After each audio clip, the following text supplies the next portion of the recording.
की जय। कि रात दिन पाप करके खजाने भरे, रात दिन पाप करके खजाने भरे, रात दिन पाप करके खजाने भरे, रात दिन पाप करके खजाने भरे। ना खुदा से ना खुद से जरा भी डरे, ना खुदा से ना खुद से जरा भी डरे। रात दिन अच्छे बुरे कर्म करता रहता है, ये होश होता नहीं कि मुझे जाना है। जब संत ने कहा कि लाओ पारस पथरी मेरी अमानत लौटाओ, एकदम सेठ व्याकुल हो गया। अभी सोना तो बना ही नहीं पाया। ऐसे लोग मौत के समय व्याकुल हो जाते हैं कि अभी प्रभु की भक्ति रूपी सोना बना नहीं पाया, जो मेन काम था, जिसके लिए मनुष्य की जिंदगी मिली थी। महापुरुष कहते हैं कि भक्ति के बिना जिंदगी ऐसे बेकार है जैसे नमक के बिना भोजन बेकार है। कि भक्ति बिना गुण सब गुण ऐसे, और लवन बिना बहु व्यंजन जैसे। भक्ति के बिना सारे गुण ऐसे बेकार हैं। सारे योग्यता आपके पास हो, धनवान भी हो, बलवान भी हो, पढ़े लिखे होशियार हो, कार कोठी बिल्ड, सारे गुण आपके अंदर हो, एक प्रभु की भक्ति का गुण नहीं है तो आपकी जिंदगी ऐसे बेकार है जैसे नमक के बिना भोजन बेकार। कि जब संत ने कहा लाओ पारस पथरी, अब मेरा टाइम पूरा हो गया, तो उसे विश्वास नहीं हुआ कि 6 महीना बीत गया। आपको विश्वास नहीं मेरी जिंदगी पूरी हो गई। जब बही को पलट कर देखा तो देखा 6 महीने का राइट टाइम हो गया। कि देख संत को धौला हो गया और नजर फिरी चहु फेरा, और चमड़े वाली पड़ी तराजू पत्थर का अधसेरा। चारों तरफ जैसे व्याकुल हो गया, चारों तरफ नजर घुमाता है कि अभी तो सोना नहीं बना पाया, तो इसी समय कोई लोहे का सामान हो और जल्दी से इसमें छुआते देते देते ही छुआ दो तो भी सोना बन जाएगा। अब ढूंढ रहा है जल्दी, लेकिन जल्दी कोई लोहे वाला सामान मिला। चमड़े वाली पड़ी तराजू, तराजू थी वो चमड़े वाली पड़ी थी, और बांट जो था वो पत्थर वाला था। चमड़े वाली पड़ी तराजू पत्थर का दशहरा, और न्यू की न्यू पत्थरी पकड़ा दी, हो गया दुखी घनेरा। उस पारस पत्थर को ज्यों का त्यों लौटा दिया। अर्थात आपको अनमोल मनुष्य की जिंदगी मिली थी। इस जिंदगी से आप प्रभु की भक्ति प्रेम रूपी सोना इकट्ठा कर सकते थे, लेकिन वो नहीं कर पाए, और ये जिंदगी ज्यों का त्यों वापस कर देते हैं और फिर 84 लाख योनियों में चलते रहते हैं। तो इसलिए संत महापुरुष समझाने का प्रयास करते हैं कि ऐ जीव, ये जिंदगी सिर्फ खाने पीने कमाने और सोने के लिए नहीं मिली है। इतना काम पशु पक्षी कीट पतंगे कीड़े मकोड़े सभी करते हैं बंधुओं। ये जिंदगी मिली है उस परम सहारे को पकड़ने के लिए जो सहारा कभी छूटेगा नहीं, उस साथी को अपना बनाने के लिए जो साथी आपका साथ कभी नहीं। जब से पैदा हुए कितने साथी बना लिए, लेकिन ये साथी कुछ ही दिन के, तुम चल रहे भरोसे जिनके भरोसे चल रहे हो, वो कुछ ही दिन आपका साथ निभाएंगे। आगे खाली हाथ चले जाए, कह जाएंगे खाली हाथ जाएंगे, कुछ मिलेगा नहीं है। इसलिए महापुरुष कहते हैं एक काम कि बने जो कुछ भजन कर ले, यही एक साथ जाएगा। बने जो कुछ भजन कर ले, यही एक साथ जाएगा।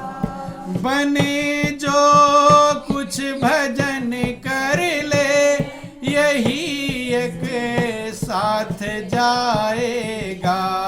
बने जो कुछ भजन कर ले, यही एक साथ जाएगा। गया अवसर न फिर हरगिज, ये तेरे हाथ आए। आएगा। गया अवसर न फिर हरगिज, ये तेरे हाथ आएगा। जो शराब का चला जाएगा वो लौट कर आने वाला।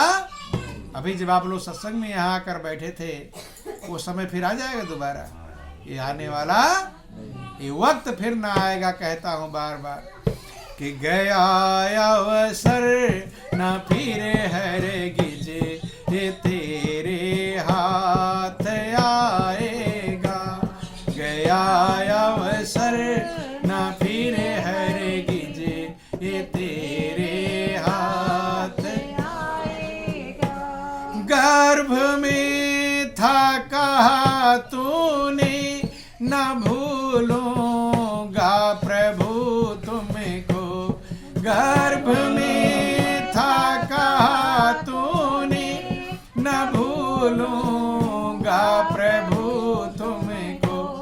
भला तो जाए के अपना, उन्हें क्या मोह दिखाएगा। भला तो जाए के अपना, उन्हें क्या मोह दिखाएगा। महापुरुष कहते हैं गर्भवास में वादा करके आता है, हे प्रभु मुझे इस नरक से बाहर करो, मैं आपकी भक्ति करूंगा, आपका भजन करूंगा, आपको भूलूंगा नहीं। जिससे वादा करके आए उसी के सामने जाना पड़ेगा, कैसे मुंह दिखाओगे। इसलिए महापुरुष कहते हैं ये जिंदगी यूं ही खोने के काबिल नहीं कि बचपना खेल में खोया, जवानी नींद भर सोया। बचपना खेल में खोया, जवानी नींद भर सोया। बुढ़ापा देख कर रोया, अंत में तो पछताएगा। बुढ़ापा देख कर रोया, अंत में तो पछताएगा। बने जो कुछ भजन कर ले, यही एक साथ जाएगा। बने जो कुछ भजन कर ले, यही एक साथ जाएगा।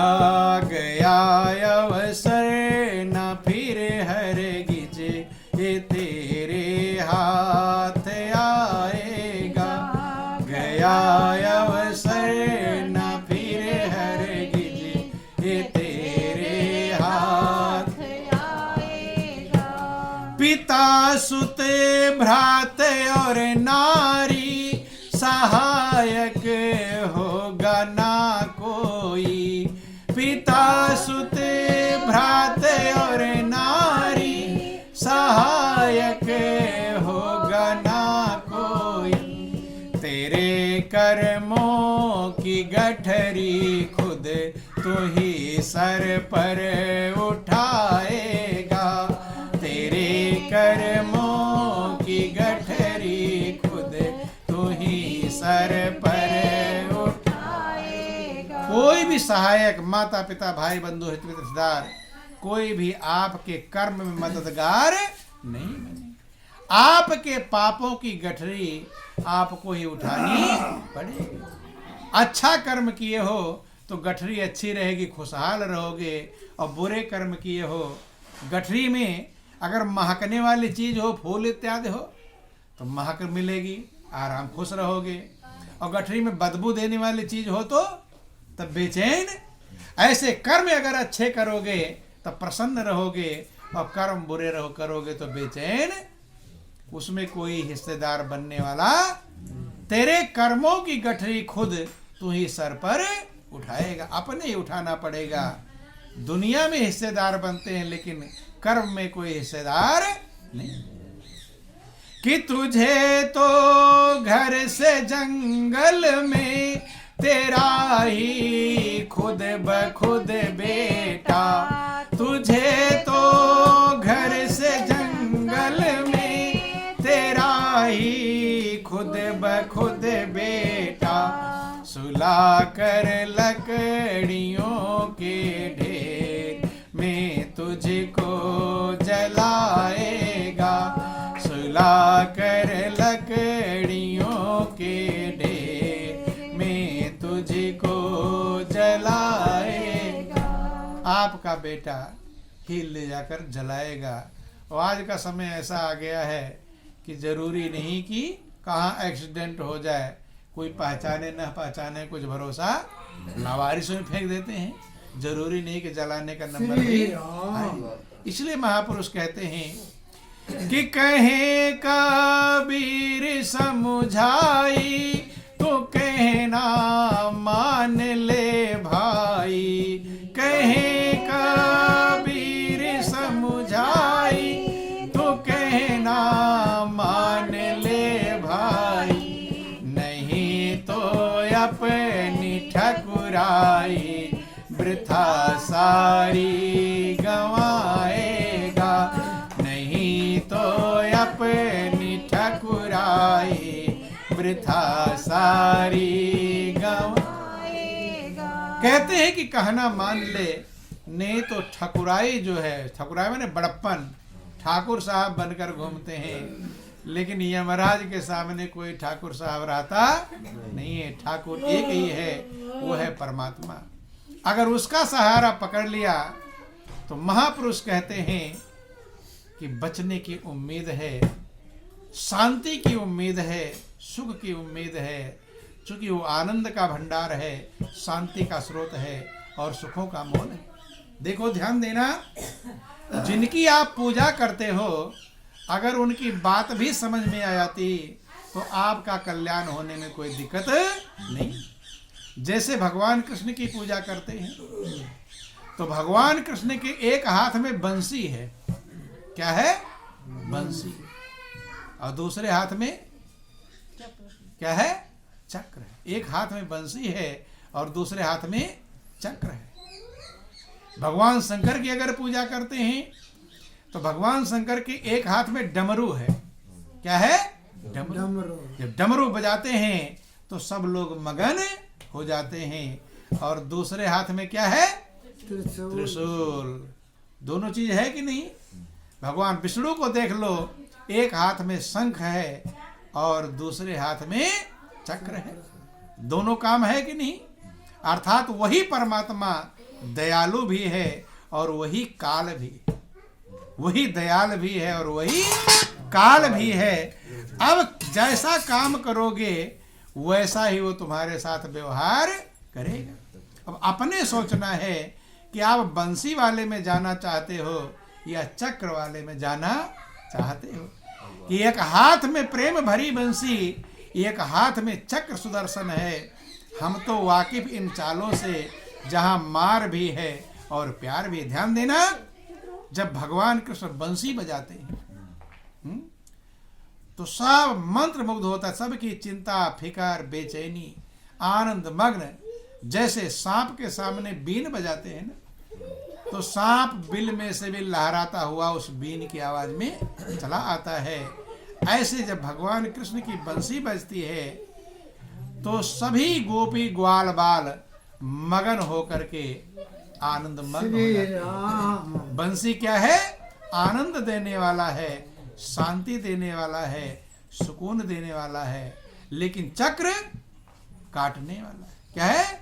एक हाथ में प्रेम भरी बंसी और एक हाथ में चक्र सुदर्शन है। हम तो वाकिफ इन चालों से, जहां मार भी है और प्यार भी।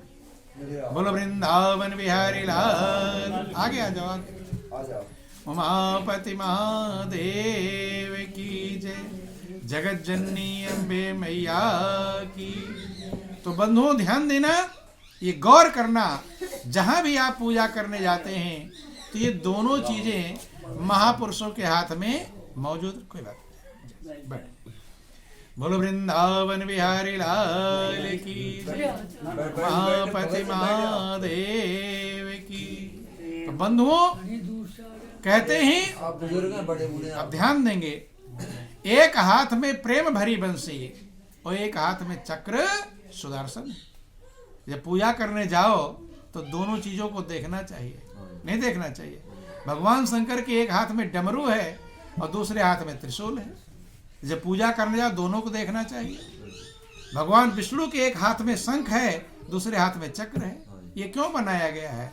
इसीलिए बनाया गया है कि अगर बंसी की तरफ जो जाएगा वो मगन होगा, आनंद मग्न हो जाएगा, शांति पाएगा, सुकून पाएगा। लेकिन चक्र की तरफ चला गया तो शिशुपाल की कहानी आप लोग सुनते हैं बंधु, जो भगवान कृष्ण का रिश्तेदार था, भाई था, ममेरा फिर भाई बंधु। भगवान कृष्ण ने कहा था कि मैं इसकी 100 गालियां तो माफ कर दूंगा। कितनी? 100 गलतियां माफ कर दूंगा, लेकिन 100 के आगे माफ करने वाला नहीं। गौर कर लेना। तो हर व्यक्ति ही शिशुपाल है, ये समझ लेना। हर व्यक्ति ही शिशुपाल है। शिशु माने बच्चा, शिशु माने बच्चा, और पाल माने पालन करने वाला। तो ध्यान देना, एक शिशुपाल तो था जो महाभारत की लड़ाई में आप सुनते हैं। हर व्यक्ति शिशुपाल है और भगवान कहते हैं कि 100 गलतियां तो माफ कर दूंगा, लेकिन उसके आगे माफ करने वाला नहीं। कुछ गलतियां तो जीव के प्रभु माफ कर देते, क्या करते हैं? माफ कर देते हैं। लेकिन जो ज्यादा हो जाता है तब चक्र सुदर्शन चल जाता है। गिनते रहे शिशुपाल की गलतियां, गालियां देता रहा भगवान कृष्ण को। गिनते रहे 1 2 3 4 99 कहा अभी भी रुक जा। एक भी अगर 99 पर रुक जाएगा तो भी काम चल जाएगा। ऐसे महापुरुष कहते हैं जब अपने जीवन को सही कर लो तभी से सही हो सकता है। रत्नाकर जैसा खोखार डाकू लूट मार करता था, गला काटता, पाप करता था, लेकिन एक बात समझ लिया कि मेरे पाप में मेरे परिवार वाले कोई हिस्सेदार बनने वाले नहीं है। ये बात जब उसे समझ में आ गई तो वहीं रुक गया। क्या कर लिया? रुक गया। आप लोग इस कहानियों को सुनते हैं, लेकिन आपके अंदर कभी विचार आता है कि मेरे पाप में मेरे परिवार वाले हिस्सा बटाएंगे कि नहीं बटाएंगे? हैं? मेरे परिवार वाले हिस्सा पाप में, अगर ये समझ में आ जाए कि मेरे पाप में कोई हिस्सा बटाने वाला नहीं, तो क्या पाप कर्म कभी करेंगे? पाप कर्म कर सकते नहीं। लेकिन ये बातें समझ में आती नहीं है। उन्हीं के लिए पाप कर्म करते रहते हैं, यहाँ भी दुख भोगते हैं और आगे भी दुख भोगते हैं। रत्नाकर ने अपनी गलतियों को स्वीकार कर लिया और वहीं संभल गया, वहीं रुक गया। और जो रुक गया अपने बुरे कर्मों से, लूट मार से, समझ में आ गया, तो वही रत्नाकर वाल्मीकि ऋषि बन गया। क्या बन गया? कहानी आप लोग सुनते हैं, कहानी समझाने की जरूरत नहीं है। वही वाल्मीकि ऋषि बन गया और कितने महान बन गए। रहजन था, रहबर कहलाया। रहजनी का काम करता था, लोगों को मार्गदर्शन करने वाला कहलाया। और बंधु इतने महान बन गए कि स्वयं भगवान राम की अर्धांगिनी माँ सीता उनके शरण में जाकर ज्ञान प्राप्त करती हैं और वही वाल्मीकि माँ सीता के गुरु कहलाते हैं। उन्होंने रामायण की रचना किया। जो लूट मार करते थे, गला काटते थे, अब उनका हृदय चेंज हो गया, बदल गया। अब वो दयालु कहलाए। क्या कहलाए? दयालु। दया करने वाले। उनका जिक्र आता है, किसी नदी के किनारे जा रहे थे, क्रौंच पक्षी था, उसका जोड़ा आपस में प्रेम कर रहा था। एक बहेलिये ने बाण मारा तो जोड़े में से एक पक्षी मर गया। जब मर कर गिर गया, इनको दया आ गई। क्या आ गई? जबकि पहले खुद काटते मारते थे, लेकिन अब दयालु, हृदय परिवर्तन हो गया। हृदय का परिवर्तन ही सबसे बड़ा परिवर्तन होता है बंधुओं। उन्होंने पहला श्लोक निकला उनके मुंह से कि मां निषाद त्वम गमासा यद क्रौंच मिथुनादिगम एकम अवधि करोत। ऐ निषाद, ऐ बहेलिए, तूने बहुत बड़ा अपराध कर दिया कि प्रेम में मगन हुए पक्षी के एक को तूने मार डाला और वो मृत्यु को प्राप्त हो गया। तो बहुत बड़ा निर्दयी है।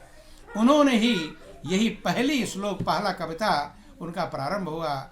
और जब प्रारंभ हो गया तो बंधुओं ध्यान देना, वही रामायण की रचना करते हैं। किसकी रचना करते हैं? रामायण। जो लूट मार करने वाला और रामायण का महाकाव्य का लेखक बन जाए, रचयिता बन जाए। कब? जब हृदय का परिवर्तन हो गया। आपके अंदर दोनों चीजें मौजूद हैं, ये ध्यान देना। सबके अंदर अच्छाई भी है और बुराई भी है। अब उसके अंदर लूट मार वाला विचार था, लेकिन दया वाला विचार भी मौजूद था। इसमें से आप क्या निकालते हैं, ये आपके ऊपर निर्भर करेगा। बंधु, सबके अंदर में दोनों चीजें मौजूद हैं। ध्यान देना, आपके अंदर काम भी है, क्रोध भी है, लोभ भी है, मोह भी है, अहंकार भी है, ईर्ष्या भी है, द्वेष भी है, छल कपट प्रपंच, अर्थात बुरे विकार मौजूद हैं। तो आपके अंदर अच्छाई भी मौजूद, आपके अंदर दया भी है। दया है कि नहीं है? दया मौजूद है, सहिष्णुता मौजूद है, प्रेम मौजूद है, आनंद मौजूद है, शांति मौजूद है, सुख मौजूद है। सब कुछ आपके अंदर मौजूद है। अब इसमें से आप क्या निकालेंगे, यही आपके ऊपर निर्भर करेगा। जो निकालेंगे वैसा ही आप बन जाएंगे। महापुरुष कहते हैं, मौजूद हैं खूबियां हर बसर में, सभी के अंदर खूबियां मौजूद हैं, लेकिन कौन किस खूबी को प्रयोग करता है, ये उसके ऊपर निर्भर करता है। देखो, शराबी होता है तो शराबी के अंदर बुद्धि होती है कि नहीं होती? उसके पास भी बुद्धि होती है, और हमें तो लगता है ज्यादा ही बुद्धि होती है। क्योंकि आपके पास अगर पैसा नहीं रहेगा, चाय नहीं पी पाएंगे, लेकिन शराबी के पास पैसा नहीं होगा तो शराब पी लेगा। बुद्धिमान है कि नहीं? कहाँ से जुगाड़ करूं, कहाँ से क्या करूं, वो सेटिंग कर लेगा। तो बुद्धि तो उसके अंदर मौजूद है, लेकिन अपनी बुद्धि का वो दुरुपयोग कर रहा है। क्या कर रहा है? दुरुपयोग। कोई अपनी बुद्धि को शराब की बोतलों में लगा दिया है, कोई अपनी खूबी को जुए इत्यादि में लगा दिया है, कोई ईर्ष्या द्वेष में लगा दिया है, कोई तेरा मेरे में लगा दिया है, कोई कहीं लगा दिया, कोई कहीं लगा दिया। लेकिन भाग्यशाली वो है जिसने अभी अपनी बुद्धि को सत्य में, एकाग्र में, मालिक में, जो प्रेम का भंडार है, आनंद का भंडार है, जिसने अपनी खूबी को उधर लगा दिया, उसका जीवन आनंद मग्न हो गया। बंधु, सब कुछ है, प्रभु के दरबार में कोई कमी नहीं कि साहिब के दरबार में और कमी काहू की नाही, और बंदा मौज न पावई चूक चाकरी माही। बंधु, मालिक के दरबार में, प्रभु के संसार में कोई कमी नहीं है। आप आनंद मग्न नहीं हो पा रहे हैं, आपकी चाकरी में ही चूक। देखो, गाय के स्तन में दूध होता है, बछड़ा जब पीता है तो क्या पीता है? दूध पीता है। लेकिन उसी में अगर जोंक लग जाए तो जोंक दूध पिएगी, खून पिएगी? क्या पिएगी? वही तो स्तन है। उसी में जब बछड़ा पीता है तो दूध पीता है, और जोग जब उसी स्तन में लग जाती है तो क्या पीती है? खून पीती है। दोनों के जैसे स्वभाव रहेंगे वैसा ही वो प्राप्त कर लेगा। जाकी रही भावना जैसी, और प्रभु मूरत देखी तीन तैसी। भाव ही सबसे मेन चीज है। भगवान कहते हैं, अगर आपका भाव बदल जाए, क्या बदल जाए? भाव। तो भगवान कहते तुम कितने बुरे हो, भगवान आपके बुराई की परवाह नहीं करते। जैसे एक माता पिता होते हैं, बच्चा गंदगी में लोटा रहता है, धूल मिट्टी में लोटा रहता है, लेकिन माता पिता उस गंदगी की परवाह नहीं करते, धूल मिट्टी की परवाह नहीं करते, उसे झाड़ साफ करके और अपनी गोद में उठा लेते हैं। ऐसे परमात्मा हमारा माता पिता है। ये माता पिता स्वार्थी भी हो सकते हैं, लेकिन वो माता पिता कभी स्वार्थी वो परमार्थी है। आपको इतना सब कुछ दिया है, कोई किसी की चीज की फीस नहीं मांगता। मांगता है? सूरज की रोशनी आपको दिया है, कभी फीस मांगा कि बिल भेजो? बिजली का बिल तो आता है, नहीं दोगे बिजली की लाइन कट जाएगी। लेकिन ये सूरज की रोशनी दिया है, अगर एक चीज हटा ले सूरज की रोशनी तो कोई फसलें पैदा नहीं होंगी। मालिक फ्री में दिया है। महापुरुष कहते हैं वो फीस नहीं मांगता, लेकिन एहसान तो मानना चाहिए हमें, नहीं मानना चाहिए। हैं? क्या क्या दिया है कि आदमी में अगर आदमी की तरह आदमियत न आए तो वह क्या करे। आदमी में अगर आदमी की तरह आदमियत न आए तो वह क्या करे। देने वाले ने दुनिया को हर चीज दी, देने वाले ने दुनिया को हर चीज दी, पाने वाला ना पाए तो वह क्या करे। पाने वाला न पाए तो वह क्या करे। प्रभु ने आपको सब कुछ दिया है, शिकायत करते हैं कि मुझे ये नहीं दिया, मुझे ये नहीं दिया, कहते हैं कि नहीं कहते हैं कि कोसता दोष देता है मुझको सदा, मुझको ये ना दिया, मुझको ये ना दिया, सबके पास शिकायत है। भगवान कहते श्रेष्ठ सबसे मनुष्य तन है तुझको दिया, जो सबसे मेरी सृष्टि में कीमती था मनुष्य की जिंदगी, देवताओं को भी दुर्लभ है वो जिंदगी मैंने तुझे दे दिया। और इसके बाद कह रहे हैं कि मुझे प्रभु ने कुछ दिया, इससे कीमती कुछ है?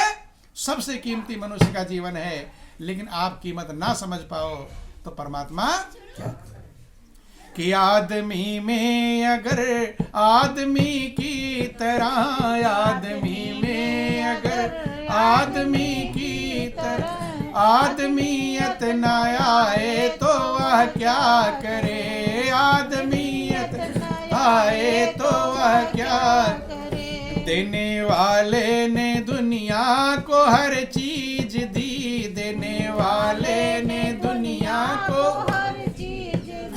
पाने वाला ना पाए तो वह क्या करे। पाने वाला ना पाए तो वह क्या करे। देखो प्रभु ने क्या क्या दिया है आपको, थोड़ा गौर करना, विचार करना कि अक्ल दी, शकल दी, और दिया कुल जहां। अक्ल दी, शकल दी, और दिया कुल जहां। मुंह दिया उसने दी, मुंह में मीठी जुबान। मुंह दिया उसने दी, मुंह में मीठी जुबान। वक्त सुंदर सुनैला है तुमको दिया, वक्त सुंदर सुनैला है तुमको दिया। व्यर्थ यूं ही गंवाए तो वह क्या करे। व्यर्थ यूं ही गंवाए तो वह क्या करे। देखो प्रभु ने क्या क्या आपको दिया है। अक्ल दिया, सबसे पहली चीज क्या है? अक्ल। अगर अक्ल ना दिया होता तो एक चीज हटा ले, खाली अकल हटा ले आपका, तो आप किसी चीज का प्रयोग कर पाएंगे? पागल बनकर नाचने लगेंगे, नहीं नाचेंगे, न खाना खा पाएंगे, न उठ पाएंगे, न बैठ पाएंगे, न कपड़े पहन पाएंगे। ये सब अक्ल के द्वारा हो रहा है।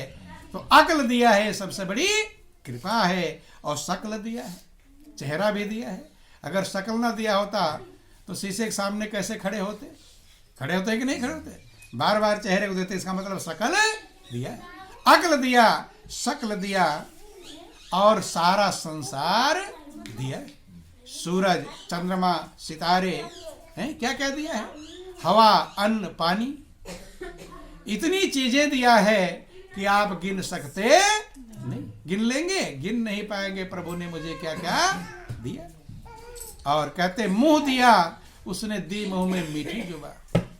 मुंह दिया है और जुबान भी दिया है, लेकिन जुबान से मीठा बोलते हैं कि कड़वा? जब किसी से लड़ाई होती है तो कैसा बोलते हैं?